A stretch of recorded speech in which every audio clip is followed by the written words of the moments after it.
एक कदम ईश्वर की ओर।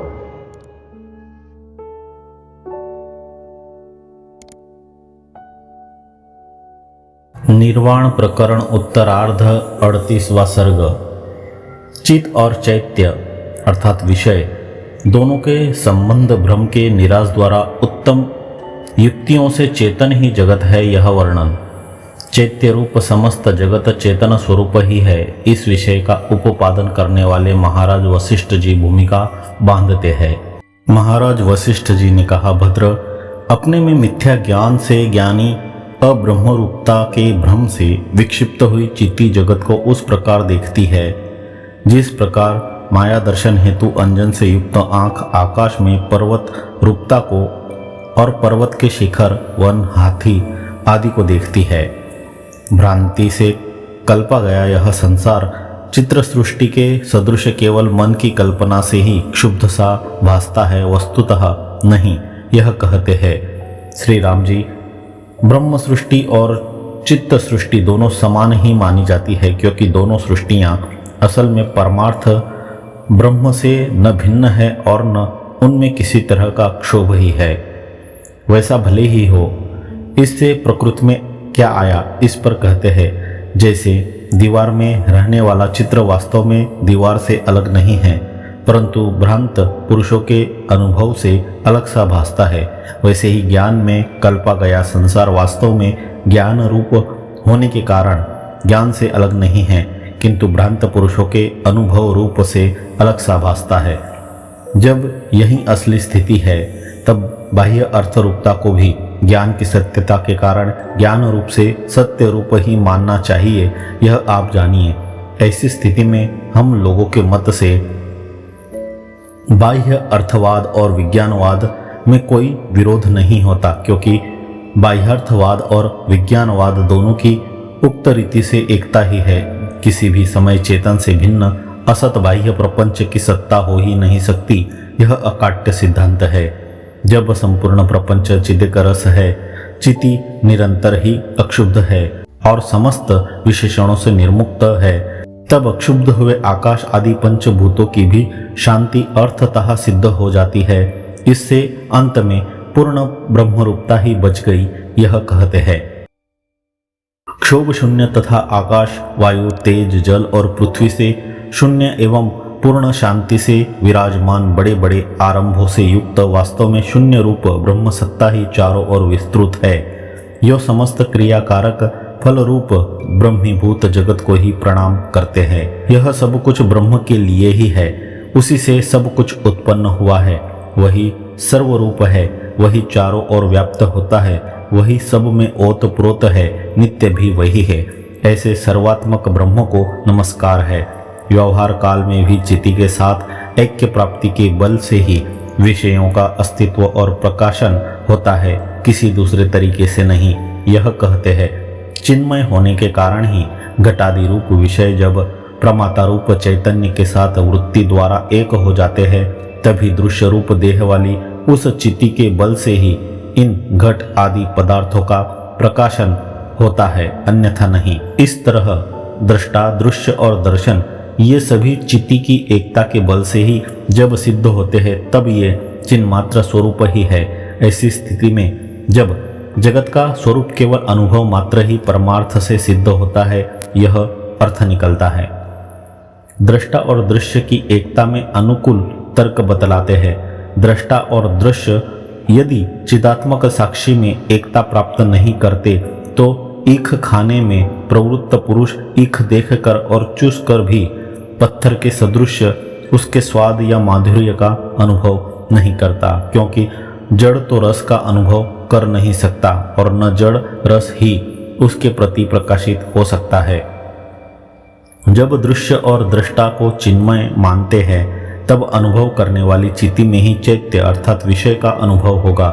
जल में गिरा हुआ जल बिंदु जैसे जल में प्रवेश कर डूब जाता है, वैसे ही चिति में विषय प्रवेश कर डूब जाता है। इसी से ईख का माधुर्य चखता हूँ, इस त्रिपुटी का चेतन में प्रवेश होकर ही अनुभव होता है। इस प्रकार को छोड़कर दूसरा प्रकार हो ही नहीं सकता, क्योंकि जड़ होने पर दो काठ के सदृश अनुभव नहीं होगा। दो काठ के सदृश यह जो व्यतिरेक दृष्टांत दिया है उसकी समानता दार्ष्टान्तिक में बतलाते हैं। एक काठ दूसरे काठ को अपना जातीय होने पर भी चेतन की एकता न होने पर जैसे नहीं जान सकता, वैसे ही दृष्टा भी चेतन की एकता से शून्य दृश्य को नहीं जान सकता। दृष्टा और दृश्य की जड़ता मान लेने पर कोई भी दो काठ की अपेक्षा उनमें कुछ अधिकता नहीं जान सकते। यह कहते हैं काठ की जैसी स्थिति अपने सामने है वही उनका जड़ रूप है, इससे अतिरिक्त दूसरे किसी रूप को कोई नहीं जानते। अतः कथित तर्क के आधार पर समस्त दृश्य और दृष्टा चिद्रूप से ही चिद अभिन्न है, यह सिद्ध हो गया। यों दृष्टा और दृश्य जब चेतन रूप सिद्ध हुए तब दृश्यात्मक जगत में पृथ्वी वायु जल आदि का भेद निकल गया और दृष्टा में स्पंदन बुद्धि आदि का भेद निकल गया। इस स्थिति में समस्त जगत की ब्रह्म के साथ एकता ही सिद्ध हो गई। यह कहते हैं दृश्यों में जल वायु पृथ्वी पत्थर आदि तथा दृष्टा में जो स्पंदन बुद्धि आदि एवं प्राण जीव आदि भेद है वह महाचेतन रूप से है ही नहीं, क्योंकि महाचेतन में उनका तीनों काल में अस्तित्व नहीं है। भावना मात्र से कल्पित होने के कारण प्राण आदि भेद मिथ्या है। यह कहते हैं भद्र प्राण बुद्धि आदि जो कुछ अपना अस्तित्व रखते हैं वह केवल भावना के बल पर ही, भावना तो एक चीति का चमत्कार है, वह इच्छा के अनुसार उदित होता है। अतः भावना मूलक प्राण आदि मिथ्या है। जगत रूप से एवं सुषुप्ति प्रलय रूप से ब्रह्म सत्ता ही स्थित है। आत्मा ही प्रसव शक्ति से आक्रांत होकर वीर्य और वट बीज रूप में मानो बन गया है, अर्थात सभी भेद ब्रह्म के विवर्त रूप ही है, अतः वे मिथ्या है। वट के बीज में प्रसव शक्ति से युक्त सूक्ष्म अविकृत ब्रह्म सत्ता वाला भाग और उसमें वटादि विवर्त दिखलाते हैं। सबके सारभूत अत्यंत सूक्ष्म भाग से संपन्न बीज में जो जो सारभूत अति सूक्ष्म वस्तु है वह सब परमात्मा ही है।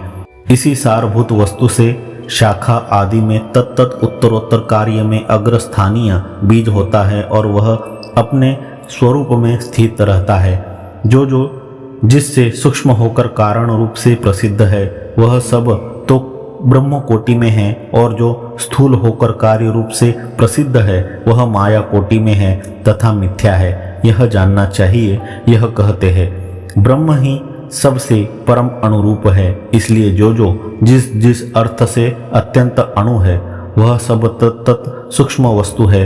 ऐसी स्थिति में सर्वत्र ब्रह्म वस्तु ही स्थित है। जैसे घट आदि एक एक द्रव्य अलग बगल से, जैसे घट आदि एक एक द्रव्य अगल बगल से ऊपर से नीचे से यानी सभी ओर से द्रव्य रूप ही है, उससे तनिक भी भिन्न पदार्थ नहीं है, वैसे ही सभी पदार्थ यानी जगत जिस पुरुष के द्वारा जिस किसी रीति से परीक्षा द्वारा देखा गया वह सब सन्मात्र रूप ब्रह्म रूप ही देखा गया, दूसरे रूप का नहीं। अविकारिता में दृष्टांत कहते हैं सैकड़ों सुवर्ण के रूपों में जैसे सुवर्णत्व ही रहता है दूसरा नहीं, वैसे ही शांत ब्रह्म के सैकड़ों जगत भाव और जीव भावों में शांत ब्रह्म रूपत्व ही रहता है। सत ब्रह्म का सर्ग रूप विवर्तों से अलोप नहीं होता, यह बतलाते हैं। समीपस्थ पुरुष के स्वप्न के मेघ जैसे आपके कुछ नहीं हैं, यानी उनसे आपका कुछ लोप नहीं होता, वैसे ही चिदाकाश रूप मेरे सृष्टि प्रलय आदि महाआरंभ कुछ भी नहीं है, यानी आत्मा में कुछ भी उनसे नहीं होता।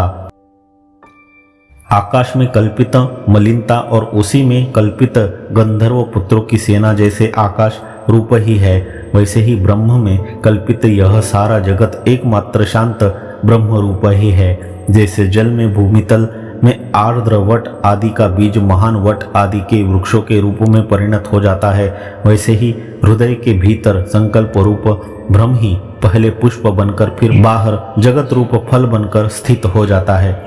यदि परम सूक्ष्म ब्रह्म है और ब्रह्म भाव में स्थिति ही मोक्ष है तो अणिमा आदि सिद्धियों के सदृश ही मोक्ष हुआ, इस शंका पर कहते हैं यदि परम सूक्ष्म ब्रह्म है और ब्रह्म भाव में स्थिति ही मोक्ष है तो अणिमा आदि सिद्धियों के सदृश ही मोक्ष हुआ, इस शंका पर कहते हैं अहमता आदि प्रतिबंधकों के दूर हो जाने पर आविर्भूत हुए निरतिशयानंद रूप एक स्वभावापन्न सत्य ज्ञानी की दृष्टि में ये सब अणिमा आदि सिद्धियां जीर्ण शीर्ण तृण के टुकड़े के सदृश भासती है। तीनों लोकों में देवता, असुर और मनुष्य से युक्त ऐसी किसी वस्तु को मैं नहीं देखता जो एक रोमांच के सदृश सारे विश्व को समझने वाले महात्मा के लोभ के लिए हो। जिस किसी तरह की स्थिति करने वाले तथा जहाँ कहीं जाने वाले आत्म तत्ववेत्ता पुरुष को किसी तरह के द्वैत संकल्प होते ही नहीं। जिस महामति की दृष्टि में सारा विश्व ही चिदाकाश रूप तथा शून्यात्मक है, ऐसे भोगादि निमित्त से शून्य तत्वज्ञ को किस निमित्त से किसकी इच्छा उत्पन्न होगी। जिसको अशेष विशेषों से शांति हो चुकी है तथा जो इच्छाओं से रहित हो गया है, ऐसे वैभव एवं दरिद्रता दोनों को समान देखने वाले ब्रह्मज्ञानी की महिमा कौन जान सकता है। भाई पुत्र आदि के मरण जीवन से उसको हर्ष या शोक नहीं होता, इस आशय से कहते हैं ज्ञानवान न मरण साधनों से मरता है और न जीवन साधनों से कुछ जीता है, परंतु विशुद्ध संवित स्वरूप आत्म प्रकाश संपन्न तथा चिदाकाश स्वरूप हुए इस महात्मा के असद भी मरण जनन अज्ञानी जनों की ही भ्रांति से मृग तृष्णा नदी के तटों के सदृश भ्रांत आत्मा में भासते हैं। उत्तम परीक्षा कर लेने के बाद न तो भ्रांति रहती है, न परीक्षक रहते हैं और न जन्म मरण ही रहते हैं। केवल कुछ रहता है तो वह अविनाशी प्रशांत ब्रह्म ही रहता है। तत्वज्ञानी परीक्षक के उपस्थित रहते आप कैसे कहते हैं कि परीक्षक नहीं रहते? इस पर कहते हैं जो शांत आत्माराम संपूर्ण दृश्य प्रपंच से वैराग्य को प्राप्त होकर उपशम को प्राप्त हो गया है, संसार सागर से पार हुआ, वह ब्रह्म भाव में विद्यमान भी देह इंद्रिय आदि से युक्त परीक्षक रूप से असत के ही अर्थात अविद्यमान के ही समान भासता है। जिसके मन की गति अस्त हो चुकी है और जो आत्मा में शांत है, उसके ब्रह्म रूप से विद्यमान रहते हुए भी विद्वान लोग दीप निर्वाण की नहीं उसको निर्मल निर्वाण समझते हैं। इसीलिए उसको यह संसार नहीं रुचता, यह कहते हैं बुद्धि आदि से लेकर संपूर्ण यह जगत दृश्य जिसे स्वतः नहीं रुचता, आकाश के सदृश शांत उस पुरुष को उत्तम लोग मुक्त कहते हैं। यदि आप तत्वज्ञ है तो दीप निर्वाण के सदृश आप निर्वाण स्वरूप है, आप वशिष्ठ रूप से कैसे है? इस आशंका पर कहते हैं अविचार से अहम है, विचार से अहम नहीं है। तात्पर्य यह कि अविचार से मैं वशिष्ठ रूप से प्रतीत हो रहा हूँ, विचार से कदापि नहीं। अहम भाव के अर्थ का अभाव होने से कहाँ यह जगत और कहाँ जन्म मरण आदि रूप संस्कृति। अहम अर्थ का अभाव कैसे? इस आशंका पर कहते हैं वस्तुतः चिदाकाश ही अपने स्वरूप के अन्यथा ज्ञान से ही बुद्धि आदि के आकार से युक्त हो स्थित है और वही रूपालोक मनोरूप अर्थात बाह्य एवं आभ्यंतर जगत को जानता है। हे श्री रामचंद्र जी, मेरे ही समान यथार्थ वस्तु के ज्ञान से भ्रांति का नाश हो जाने पर आपका मन भी जब संपूर्ण पदार्थों से शून्य हो जाएगा, तब सद्रूप सर्वात्मक आपको भी यह संपूर्ण आचरण सर्वात्मक शिव स्वरूप ही अर्थात निर्वाण रूप ही अवभासित होगा। समस्त आचरण का विस्तार पूर्वक वर्णन करते हैं। जो कुछ आप कर्म करते हैं, जो कुछ आप भक्षण करते हैं, जो कुछ आप हवन करते हैं, जो दान देते हैं, जो तप करते हैं और जो हनन गमन करते हैं, उन सब को आप अविनाशी शिव रूप ही समझिए। आचार ग्रहण समस्त जगत का उपलक्षण है। यह कहते हैं जो मैं हूँ, जो तुम हो, जो इच्छाएं और दिशाएं हैं, जो काल क्रिया और आकाश आदि है तथा जो लोकालोक आदि पर्वत है, वे सब शिव स्वरूप चिदाकाश रूप ही है। जो कुछ बाह्य और आंतर विषय है, जो भूत आदि तीन काल है तथा जो जरा मरण पीड़ा आदि है, वे सब महाचैतन्य रूप शिवमय आकाश रूप ही है। दुख शांति के उपायों के अन्वेषण से रहित, भ्रम शून्य, इच्छा रहित, मन वर्जित मुनि एवं अहम भाव रहित होकर जिस प्रकार से मोक्ष रूप बनकर आपसे स्थित रहा जा सकता है, उस तरह से स्थित रहिए। हे श्री रामभद्र, जिस तरह पवन का स्पंदन और अस्पंदन के द्वारा व्यवहार या अव्यवहार होता है, उसी तरह आपका भी इच्छा मनन से रहित शांत अनंत ब्रह्म में स्थित तथा भावना रहित ही व्यवहार हो या न हो। भद्र जैसे काठ की पुरुषोचित चेष्टा का यंत्र रूपी घोड़े से निर्वाह होता है और वह जैसे वासना शून्य, संकल्प शून्य एवं उपद्रव रहित होती है, उसी तरह शास्त्र रूपी घोड़े से आपकी वैसी ही पुरुषोचित चेष्टा का निर्वाह हो। हे श्री राम जी, माता पिता बंधुजन आदि के साथ होने वाला आपका बाह्य व्यवहार न तो अत्यंत स्नेह से पूर्ण हो या न एकदम स्नेह से रहित ही हो, किंतु वह व्यवहार ऐसा हो कि देखने वालों को यह पता न लगे है या नहीं, यानी अनिर्वचनीय हो। आप चित्रदीप के सदृश रहिए। चित्रगत दीप चित्रगत तेज से पूर्ण है, परंतु परमार्थतः तेल से पूर्ण नहीं है। अतः उसका प्रकाश स्नेह अर्थात तेल से पूर्ण है या नहीं, इसका निर्वाचन नहीं किया जा सकता।